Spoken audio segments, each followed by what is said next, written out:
Ahora, analizando el teorema de superposición, el enunciado me dice que el efecto total en uno de los elementos va a ser igual a la suma de cada uno de los efectos parciales de las fuentes que me producen las fuentes en ese elemento.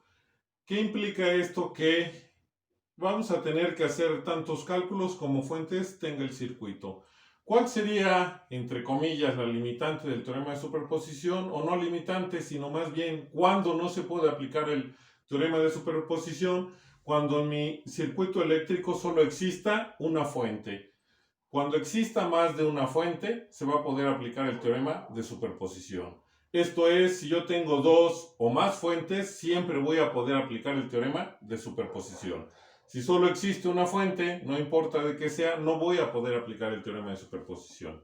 Entonces, hay que enfocarse en el número de fuentes y en este caso, para esta estructura que está aquí, tengo 1, 2, 3, 4, 5 y 6 fuentes. Esto implica que el efecto total entre mis puntos A y B, ya sea que calcule yo el voltaje o calcule la corriente, vamos a considerar voltaje primero. Sería el voltaje entre mis puntos A y B. Como tengo 6 fuentes, sería el voltaje que me proporciona la primera fuente. Voy a colocar un apóstrofe en la parte superior. El voltaje entre los puntos A y B que me proporciona la segunda fuente, 2 apóstrofes. El voltaje en la tercera fuente, 3 apóstrofes. El voltaje que me proporciona entre los puntos A y B que me proporciona la cuarta fuente, 4 apóstrofes. El voltaje entre los puntos A y B que me proporciona la quinta fuente, 5 apóstrofes. Y el voltaje que me proporciona entre los puntos A y B, la sexta fuente, serían 6 apóstrofes. Sería la manera de escribirlo, o tenemos la otra opción de decir, o escribir, perdón, el voltaje entre los puntos A y B va a ser igual al voltaje entre los puntos A y B que me proporciona la primera fuente, más el voltaje entre los puntos A y B que me proporciona la segunda fuente, más el voltaje entre los puntos A y B que me proporciona la tercera fuente, más el voltaje entre los puntos A y B que me proporciona la cuarta fuente, más el voltaje entre los puntos A y B que me proporciona la quinta fuente, más el voltaje entre los puntos A y B que me proporciona la sexta fuente. Y así sucesivamente, si tuviéramos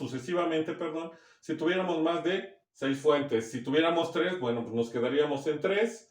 Si tuviéramos 2, en 2, en 4, en 5, dependiendo del número de fuentes que tenga mi circuito eléctrico. ¿Qué criterio se sigue? Bueno, primero defino cuál va a ser la primera fuente que yo voy a considerar. No hay unas reglas para hacerlo. Yo empiezo con la que quiera. Puede ser la de corriente, puede ser una de voltaje, la que esté, la de mayor valor si fuera el caso, o la de menor valor. Voy a tener que hacer 6 cálculos para el voltaje o la corriente entre mis puntos A y B. Entonces no hay un orden establecido ni reglas que me determinen que sea más fácil uno u otra forma de hacerlo. Entonces, ¿qué hago? Considero una fuente, en este caso, para el ejercicio o el ejemplo que estoy poniendo aquí, voy a considerar primero la fuente de corriente y todas las demás fuentes se igualan a cero. ¿Esto qué significa? Que toda fuente de voltaje que yo iguale a cero la tengo que sustituir por un cortocircuito. Tenemos una fuente de voltaje aquí, un cortocircuito donde estaba la fuente. Otra fuente de voltaje acá, cortocircuito donde estaba la fuente. Otra fuente de voltaje aquí, cortocircuito donde estaba esa fuente de voltaje. Entonces, todas las fuentes de voltaje que se igualen a cero se van a sustituir siempre por un cortocircuito. Y eso implica que todas las fuentes de corriente que yo iguale a cero, las voy a sustituir por un circuito abierto. Aquí había una fuente de corriente, coloco un circuito abierto. Aquí había una fuente de corriente y coloco un circuito abierto. Esta no, porque es la que yo elegí para iniciar a hacer los cálculos. Entonces, ¿qué voy a hacer? Bueno, analizo mi circuito y si fuera el caso, voy a aplicar el método de Myers porque hay acoplamientos. Si no hubiera acoplamientos y puedo realizar intercambio de fuentes, que ya se vio, pues aplicaré intercambio de fuentes, haré deducciones y seguiré trabajando con mi circuito hasta obtener el voltaje entre los puntos A y B para este caso. Detalle, si nosotros analizamos este circuito eléctrico, mi elemento donde hay que calcular el voltaje quedó en una trayectoria abierta. Este circuito está abierto y esto está abierto. Significa que de aquí a aquí tengo una trayectoria abierta. La corriente que me está proporcionando esta fuente solo circula en esta trayectoria cerrada. Recuerden que la corriente solo circula por trayectorias cerradas, que sería esta y esta. Por lo tanto, para calcular el voltaje que me proporcione esta fuente entre los puntos A y B sería igual a 0. ¿Por qué? Porque en el elemento donde hay que calcular el voltaje no tiene corriente. Y como en un elemento pasivo siempre vamos a aplicar ley de Ohm para calcular el voltaje, si no tiene corriente, aunque la impedancia sea muy grande, si la corriente es 0, el voltaje va a ser 0. Para este caso, habría que analizar otro caso. En este momento, por el circuito que nos quedó, el voltaje con la primera fuente que se consideró es 0. Tendríamos que trabajar con la segunda fuente y nuevamente no existe un criterio. Puedo tomar la fuente que está aquí, la fuente que está aquí, seguir con fuentes de corriente o fuente de voltaje. Para fines prácticos, considere ahora la fuente de voltaje que estaba en la parte inferior izquierda. ¿Qué voy a hacer? Igualo todas las demás fuentes, excepto la que estoy considerando para analizar el circuito, las igualo a 0. Criterio, toda fuente de voltaje que yo tenga, excepto la que estoy considerando para analizar el circuito, al igualarla a 0, la voy a sustituir por un corto circuito. Y toda fuente de corriente que yo tenga, la voy a sustituir por un circuito abierto.